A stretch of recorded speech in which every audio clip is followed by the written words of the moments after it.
Okay, good morning, day 49. We are heading up to McAfee Knob. Almost there. We've got these big rocks we're passing through.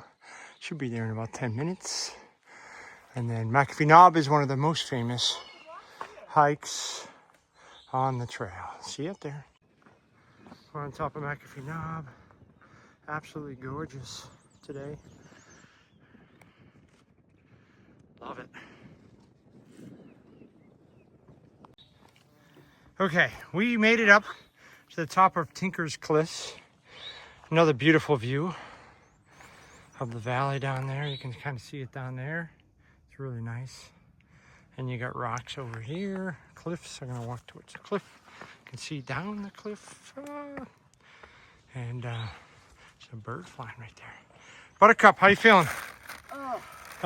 Long climb. You survived though. Yeah, I smell like pig. Yeah, me too.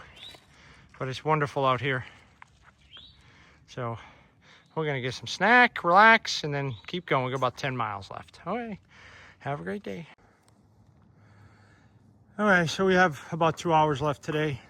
There's a really big rock in front of us. There's been a lot of rocks, a lot of cliffs. We got a big river down here. I don't know if that's Shendo or not. On the left side, you can't really see it, but that's Daleville. But this rock is pretty cool. You get the rock walk right underneath it. And it is big. Wasn't afraid on the cliff, but this thing's got a lot of weight to it. Hopefully it doesn't fall on us. Should be good on the rainstorm though. All right, see you guys down the trail.